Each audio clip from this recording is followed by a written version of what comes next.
permisi, boleh saya duduk di sini? Oh ya, silakan Kak. Oke, terima kasih. Jadi gini Kak, sebelumnya perkenalkan nama saya itu Deva, mahasiswa dari IAIN. Boleh minta waktunya sebentar? Oke, boleh Kak. Oke, kalau gitu boleh tahu nama kakaknya? Oh, aku Zahra. Oh, Zahra. Kalau kesibukannya sendiri Kak Zahra sekarang apa ya Kak? Aku saat ini masih jadi mahasiswa aja sih Kak. Oke, mahasiswa. Nah, kalau gitu sesuai banget nih Kak sama beberapa topik yang ingin saya tanyakan ke Kak Zahra. Nah, kira-kira Kak berkenan ya Kak untuk saya tanyakan? Siap-siap. Oke, terima kasih Kak Zahra sebelumnya. Nah, kalau saya boleh tahu, Kak Zahra, menurut Kak Zahra metode belajar itu apa sih Kak? Menurut aku metode belajar di situ cara kita untuk belajar aja gitu sih Kak. Gimana kita prefernya gitu. Oke, nah kira-kira kalau Kak Zahra sendiri metode belajarnya pakai metode yang seperti apa Kak? Sejauh ini yang paling cocok sih buat aku membaca sama audio sharing sih Kak, sambil mendengarkan terus menjelaskan seperti itu. Oh, jadi mendengarkan dan menjelaskan ya Kak. Nah, Kak Zahra sendiri step by step dalam melakukan pembelajaran seperti itu tuh kayak gimana sih Kak? Mendengarkan dulu Kak atau membaca dulu? Kalau aku lebih ke membaca dulu, jadi aku cari-cari mengenai materi yang akan aku pelajari. Kalau aku baca gambaran umumnya gimana, setelah itu baru mendengarkan kayak gitu. Oh, oke. Berarti membaca secara gambaran umumnya dulu ya Kak, baru setelah itu mendengarkan penjelasan materi. Oke Kak. Nah, kira-kira selain metode membaca dan mendengarkan itu Kak Zahra udah pernah mencoba metode-metode lain atau belum? Udah sih, jadi selama ini aku udah pernah coba dengan metode visual kayak dengan metode gambar, terus juga dengan metode kinestetik, yaitu dengan praktek gitu ya Kak. Tapi sejauh ini yang paling cocok masih dengan membaca dan mendengarkan itu sih. Oke gitu. Untuk metode yang sudah dicoba itu kayak kinestetik kayak gitu ya Kak ya, sama visual. Kira-kira kendala dalam dua metode itu kenapa sih Kak? Kenapa akhirnya Kak Zahra ini memilih untuk ternyata aku lebih cocok ke membaca dan mendengarkan gitu apa?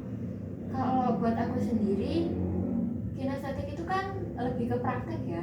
Terus aku ini kurang bisa menangani masalah dengan cepat gitu. Jadi aku perlu banyak belajar mengenai materinya dulu sebelum ke lapangan gitu. Jadi menurut aku metode dengan langsung terjun dan langsung praktek itu nggak cocok gitu aja. Oke. Nah, kalau misal untuk motivasi melakukan pembelajaran secara membaca dulu itu kan butuh motivasi yang sangat besar ya Kak, kalau menurut aku juga, karena kan gak semua orang suka membaca nih, tapi Kak Zara malah metodenya dimulai dari membaca dulu baru mendengarkan. Kira-kira motivasi apa sih Kak yang mendorong Kak Zara untuk sering-sering membaca gitu? Tentunya kalau aku sih lebih ke diingat-ingat aja awal kita mau belajar itu buat apa, terus apa yang akan kita lakukan dengan ilmu yang kita akan pelajari aja gitu, biar tetap terdorong, terus tetap ingat dengan niat kita dan kita bisa lebih semangat belajar aja gitu. Oke, keren sekali ya Kak ya. Nah, kira-kira untuk efektivitasnya itu gimana Kak kalau menurut Kak Zara?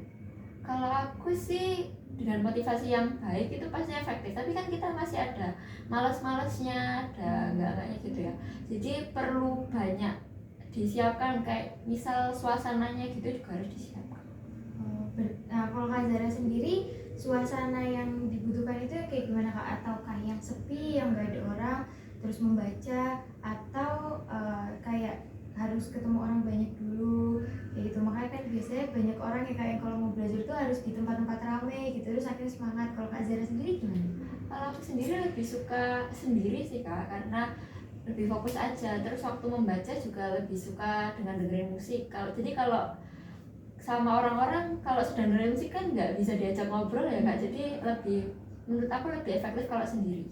Oke, berarti Kak Zara ini lebih suka membaca dulu, kemudian mendengarkan, dan caranya itu pakai musik-musik kayak gitu ya Kak, supaya menghindari gangguan dari lingkungan sekitar gitu. Iya.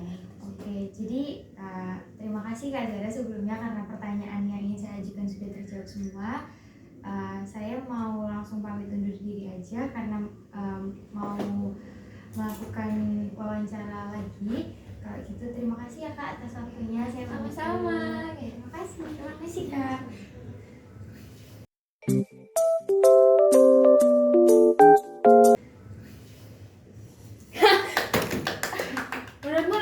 gak? Enggak ada Sumpah? itu.